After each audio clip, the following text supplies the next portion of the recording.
हाजी मलंग दरबार। जी हां दोस्तों, हाजी मलंग दरगाह, जहां शेर भी जाते हैं हाजिरी देने।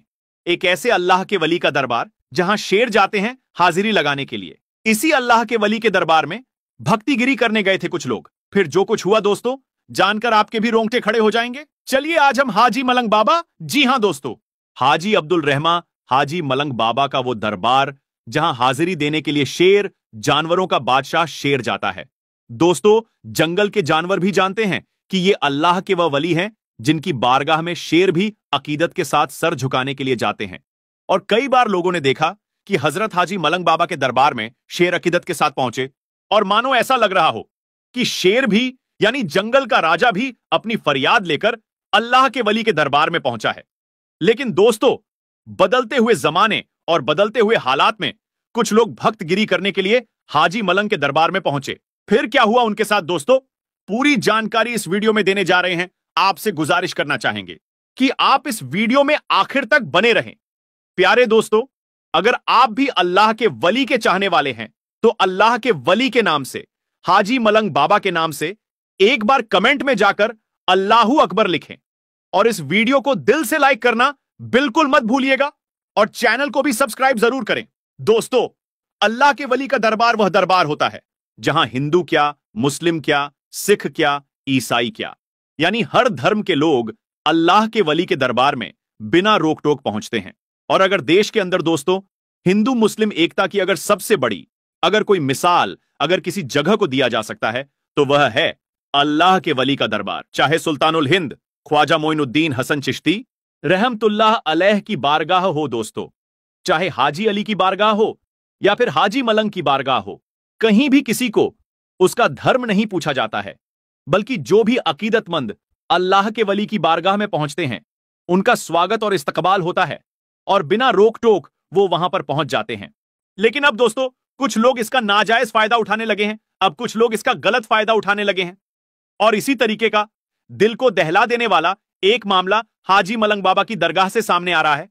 दोस्तों, पिछले दिनों एक खबर आपने देखी होगी कि कुछ लोग हाजी मलंग बाबा के दरबार में भी अपनी दावेदारी पेश कर रहे हैं।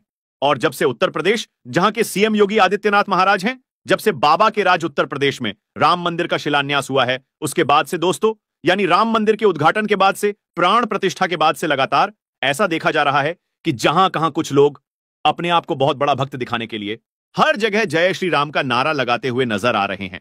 और उसी की झलक देखने को मिली, क्योंकि अल्लाह के वलियों के दरबार में किसी के लिए रोक टोक तो होती नहीं है, किसी से उसका धर्म तो पूछा जाता नहीं है। और इसी का फायदा उठाकर कुछ लोग हाजी मलंग बाबा के दरबार में भी पहुंचे थे दोस्तों, और हाजी मलंग बाबा के दरबार में घुसकर जय श्री राम का नारा लगाना चालू कर दिया। अब दोस्तों, यह लोग यह भी सोचते होंगे कि जय श्री राम का नारा अगर हाजी मलंग बाबा की दरगाह में हम जाकर लगा देंगे तो हमको सबसे बड़ा सनातन धर्म का अलंबरदार माना जाएगा, या फिर हमको बहुत बड़ा नेता या लीडर माना जाएगा, बहुत बड़ी तारीफ वाला काम इसको गिना जाएगा सनातन धर्म में। लेकिन दोस्तों, गौर करने का मकाम है कि आप अगर किसी की दरगाह में, किसी की धार्मिक स्थल में जाकर आप अपना जाति सूचक नारा लगाते हो और यही काम अगर कोई आपके धर्म के धार्मिक स्थल पर जाकर कर दे तो क्या आपको तकलीफ होगी? मैं 100% कहूंगा कि आपको जरूर तकलीफ होगी। तो दोस्तों, जब आपको इससे तकलीफ हो सकती है तो दूसरे धर्म के लोगों को भी तकलीफ होगी। अरे, जहां आपको जय श्री राम का नारा लगाना चाहिए वहां जाइए। अयोध्या में मंदिर का उद्घाटन हो गया है, टिकट कटाइए, दर्शन कीजिए, जितना कस के शरीर में जितना दम है उतना दम के साथ वहां पर जय घोष कीजिए, नारा लगाइए, कोई रोकने वाला नहीं होगा। लेकिन इस तरीके से दरगाहों में घुसकर जो भक्तगिरी कर रहे हैं यह बिल्कुल सरासर गलत है। और जब से दोस्तों यह खबर निकलकर सामने आई, वीडियो जब से वायरल चल रहा है कि हाजी मलंग बाबा के दरबार में घुसकर कुछ लोगों ने जय श्री राम के नारे लगाए हैं। वहां तो मुस्लिम थे दोस्तों, और उन्होंने अपना मोहब्बत का और शांति का पैगाम दिया और उन्होंने कुछ भी एक्शन वहां पर नहीं लिया, बल्कि लोग नारा लगाते रहे और ये लोग सिर्फ उन लोगों को देखते रहे। लेकिन अगर उन्हीं में से कोई सरफिरा होता, अगर कोई सन की मिजाज का होता, तो वहां पर बिल्कुल माहौल खराब हो सकता था, माहौल गड़बड़ा सकता था। और फिर अगर माहौल गड़बड़ाता तो इसका जिम्मेदार कौन होता? दोस्तों, कुछ लोग हिंदू मुस्लिम कर करके चुनाव से पहले माहौल को खराब करना चाहते हैं। और इस चीज को देखते हुए दोस्तों, शायद हाजी मलंग बाबा के दरगाह में जितने मुसलमान रहे होंगे वह समझ गए होंगे कि यह नफरती तत्व है, इनका काम ही हिंदू मुस्लिम करना है, नफरत फैलाना है। और इसीलिए उन लोगों ने बहुत ही खामोशी, और बहुत ही सब्र का मुजाहिरा किया दोस्तों। और उन्होंने कुछ टोका नहीं, यूं ही मजहब इस्लाम में इन्नल्लाह मास साबिरीन का पैटर्न है, यानी बेशक सब्र करने वालों के साथ अल्लाह है। और मुसलमान ने सब्र किया। और जब से वीडियो वायरल है दोस्तों, जगह जगह पर इसकी चर्चा हो रही है, जगह जगह पर लोग अपनी बातों को कह रहे हैं कि जिस दरबार में शेर अकीदत के साथ जाते हैं, जिस जंगल के जानवर को अल्लाह के वली की दरबार की ताजीम मालूम है, लेकिन यह दोपहर के इंसान कैसे हैं जिनको अल्लाह के वली की बारगाह में जाने का तरीका मालूम नहीं है, उनकी अजमतो तौकीर मालूम नहीं है। जंगल का 4 पैर का जानवर अल्लाह के वली की दरबार में, हाजी मलंग के दरबार में अकीदत के साथ आ रहा है, खिराजे अकीदत पेश करके जा रहा है। लेकिन यह 2 पैर का इंसान है या कुछ और है जिसको अल्लाह के वली के दरबार का जो रिवायत है वो मालूम नहीं है। अल्लाह के वली की बारगाह में जाकर क्या करना है वो मालूम नहीं है। सिर्फ नफरत का काम करते हैं, नफरत को आम करते हैं। और इन्हीं जैसे नफरत पसंद तत्वों को दोस्तों हम लोगों को देखना है। और ये जो मामला है हालिया मामला है। वीडियो बहुत तेजी के साथ सोशल मीडिया में वायरल है, खबरें वायरल हैं दोस्तों। और पिछले दिनों से जिस तरीके से कुछ लोगों ने इस दरगाह पर अपना दावा ठोका था, उसके बाद से यह आशंका जाहिर हो रही थी कि आने वाले दिनों में कुछ ना कुछ तो जरूर होगा। और अब रिजल्ट देखने को मिल रहा है। अजमेर शरीफ में हुई सांप की बारिश दोस्तों, अजमेर मोहल्ला में हुई सांप की बारिश। और दोस्तों जब हो गई अजमेर शरीफ में सांप की बारिश तो फिर क्या हुआ? और जब सांप की बारिश हुई तो उन सांपों ने क्या किया दोस्तों? एक सनसनीखेज वीडियो आपके सामने रखने जा रहे हैं, उस धरती से जिस धरती के राजा महाराजा गरीब नवाज सरकार हैं। प्यारे दोस्तों, ख्वाजा गरीब नवाज की दरगाह अजमेर मोहल्ला, और उस अजमेर मोहल्ला में जब हुई सांप की बारिश तो फिर क्या हुआ दोस्तों? कैसे दिखी ख्वाजा गरीब नवाज की करामत आपके सामने रखने जा रहे हैं। जब हुई अजमेर में सांप की बारिश और कौन सा दौर था? और जब सांप की बारिश हुई तो फिर क्या हुआ दोस्तों कि गूंज उठा हर तरफ अल्लाहू अकबर। प्यारे दोस्तों, हिंदुस्तान की धरती में जब संजर के सुल्तान संजरी सरकार ख्वाजा गरीब नवाज तशरीफ लाए तो दोस्तों सबसे पहले वह जिस जगह पर पहुंचे वह जगह हिंदुस्तान का वह खित्ता अजमेर मोहल्ला था। और अजमेर मोहल्ला में दोस्तों जिनकी हुकूमत चल रही थी, जिनकी हुक्मरानी चल रही थी, वह थे पृथ्वीराज चौहान। जब ख्वाजा गरीब नवाज हिंदुस्तान में आने के बाद जब उन्होंने दीन की दावत लोगों को देना शुरू की तो इस बात की भनक बादशाह को लगी। बादशाह ने ख्वाजा गरीब नवाज को अजमेर से निकालने का फैसला कर लिया। पहले तो जहां ख्वाजा गरीब नवाज बैठे थे उस जगह पर ख्वाजा गरीब नवाज के बैठने की जगह पर बादशाह के ऊंट बैठते थे। उसका वाकया आप लोगों ने सुना होगा कि कैसे ख्वाजा गरीब नवाज कहकर चले गए।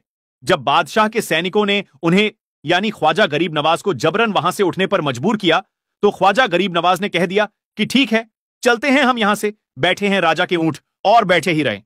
बहरहाल दोस्तों ख्वाजा गरीब नवाज तो वहां से निकल गए, लेकिन जब ऊंट बैठे तो फिर वो ऊंट बैठे ही रहे। जमीन ने इस कदर जकड़ लिया ऊंटों को कि जैसे जमीन ने अपने आप में चिपका लिया हो। जब ख्वाजा गरीब नवाज रहमतुल्लाह अलैह अजमेर मोहल्ला में पहुंचे, उनका मुकाबला शादी देव से भी हुआ। लेकिन जब शादी देव खुद ख्वाजा गरीब नवाज के शरण में आ गया और कलमा पढ़कर मुसलमान बन गया तो पृथ्वीराज चौहान के अंदर और खलबली तारी हो गई। पृथ्वीराज चौहान यह सोचने लगा कि इस बाबा को तो हमने जिन्नात से भी भिड़ा दिया, लेकिन जिन्नात भी इनको हरा नहीं पाए, मेरे सैनिक भी नहीं हरा पाए, पागल हाथी भी इनका कुछ नहीं बिगाड़ पाया। मुझे तो यह लगता है कि यह बहुत बड़ा जादूगर है और जादू को जादू से ही हराया जा सकता है। बहरहाल उसने वक्त के सबसे बड़े जादूगर जिसको दुनिया जमाना जयपाल जोगी के नाम से जानती थी, राजा जयपाल जोगी को बुलाता है दरबार में। दरबार में बुलाने के बाद सारा माजरा ख्वाजा गरीब नवाज की पूरी हकीकत उनके सामने रख देता है कि कैसे उन्होंने अजमेर में रहना मुश्किल कर दिया है, कैसे लोगों को हक और हक्कानियत की दावत दे रहा है, कैसे इस्लाम की दावत सुल्तानुल हिंद दे रहे हैं। हमने बहुत कोशिश की लेकिन वह भागते नहीं है, तो तुम किसी भी तरीके से ख्वाजा गरीब नवाज को अजमेर से भगा दो। अब दोस्तों वो उस वक्त का सबसे बड़ा जादूगर था, बड़ा घमंड में था। उसने कहा कि बादशाह टेंशन लेने का नहीं, मैं हूं ना, मैं पल भर में उनको भगा दूंगा। और अगर वो अजमेर से नहीं भागा, अजमेर को खाली करके नहीं गया, तो फिर वो जान से भी हाथ धो सकते हैं। बहरहाल जयपाल जोगी ख्वाजा गरीब नवाज से भिड़ने के लिए चला जाता है। साथ में दोस्तों लगभग 2500 अपने और छोटे छोटे जादूगरों को भी लेकर जाता है। जयपाल जोगी के आने की खबर ख्वाजा गरीब नवाज को मिल जाती है। मुरीदों में थोड़ा सा डर भी था कि जयपाल जोगी वक्त का सबसे बड़ा जादूगर था। सुल्तानुल हिंद ख्वाजा महाराजा को बताया जाता है कि हुजूर, आज आपसे मुकाबला करने के लिए जयपाल आ रहा है। वह जयपाल जिसके जादू का कोई काट नहीं कर सकता है, वह जयपाल जो आज तक किसी से हारा नहीं, जिससे भिड़ा है वह बर्बाद हो गया, नेस्तो नाबूद हो गया। ख्वाजा गरीब नवाज के सामने जयपाल की बातें रखी जाती हैं। ख्वाजा गरीब नवाज कहते हैं, मेरे मुरीदो, तुम घबराओ मत, मैं एक दायरा खींच देता हूं, एक लाइन खींच देता हूं। इस दायरे के अंदर जब तक मेरा मुकाबला जयपाल से होता रहे, तुम में से कोई भी इस दायरे से बाहर नहीं जाना। बहरहाल ख्वाजा गरीब नवाज ने एक लाइन खींच दी, एक लकीर खींच दी। सारे मुरीद उसके अंदर आ गए। अब जयपाल आता है, ख्वाजा गरीब नवाज को धमकाता है। उसके बाद दोस्तों, लेकिन ख्वाजा गरीब नवाज उनसे डरते नहीं हैं। दोस्तों, सोचने का मकाम है कि जो अल्लाह से डरने वाला हो वह भला किसी जादूगर से क्या डर सकता है। ख्वाजा गरीब नवाज के ऊपर जयपाल की किसी भी बात का असर नहीं होता है। जयपाल गुस्से में आ जाता है, अपने चेले चपेटियों से कहता है कि इन पर फिजा में जादू करो और उनके ऊपर सांप की बारिश कर दो। दोस्तों, उसके लोगों ने ऐसा जादू किया कि आसमान से सांप बरसने लगे। जी हां दोस्तों, आसमान से अजमेरे मोअल्ला की धरती में सांप बरसने लगे। खास तौर पर जिस जगह ख्वाजा गरीब नवाज और उनके चाहने वाले थे, वहां सांप बरसने लगो। लेकिन ख्वाजा का करिश्मा देखें दोस्तों, ख्वाजा की करामात देखें। किसी भी सांप में इतनी हिम्मत नहीं हुई कि जिस दायरे को ख्वाजा गरीब नवाज ने जमीन में खींचा था उस दायरे के अंदर गिरता, बल्कि सारे सांप उस दायरे के बाहर गिरे। दोस्तों, जब जादूगर ने यह देखा कि सांप की बारिश भी ख्वाजा का कुछ नहीं बिगाड़ पाई, फिर उसने ऐसा जादू किया कि आसमान से आग बरसने लगी। फिर भी ख्वाजा गरीब नवाज के उस दायरे के अंदर आग भी नहीं पहुंच सकी। फिर दोस्तों, जब सारा तिगड़म कर बैठा जयपाल जोगी और ख्वाजा गरीब नवाज और उनके चाहने वालों का कुछ भी बाल तक बांका नहीं हुआ, तो उसने लास्ट में यह सोचा कि अब मैं आसमान में उड़कर इनसे बदला लेता हूं, इन पर जादू करता हूं। उसके बाद वह हिरण की खाल फेंकता है और उस पर सवार होकर आसमान में उड़ जाता है। दोस्तों, इतना देखना था कि ख्वाजा गरीब नवाज अपने खड़ावन को हुक्म देते हैं कि जाओ, कुफ्र आसमान में है और तू यहां पर है, जाओ और उसको पकड़कर मेरी बारगाह में लेकर आओ। बस फिर क्या था दोस्तों, ख्वाजा गरीब नवाज का खड़ावन उड़ता है। तारीख गवाह है कि वो खड़ावन जयपाल योगी के सर पर इस कदर बरसता है कि डर के मारे जयपाल जोगी तड़पता हुआ ख्वाजा गरीब नवाज के कदमों में गिर जाता है। और जब कदमों में गिरता है दोस्तों, तो फिर ख्वाजा गरीब नवाज इसी जयपाल जोगी को कलमा पढ़ा देते हैं। वही जयपाल जोगी आज तक दुनिया जमाना में अब्दुल्ला बयाबानी के नाम से जाना जाता है। आज भी कोई रास्ता गुम हो जाते हैं और अब्दुल्ला बयाबानी के नाम से अगर दुआ करते हैं तो अल्लाह तबारक व तआला उनको उनका रास्ता दिखा देता है। उम्मीद करते हैं आपको यह वीडियो पसंद आई होगी। वीडियो पसंद आई हो तो दिल से लाइक करें, अपने दोस्तों के साथ इस वीडियो को ज्यादा से ज्यादा शेयर करें।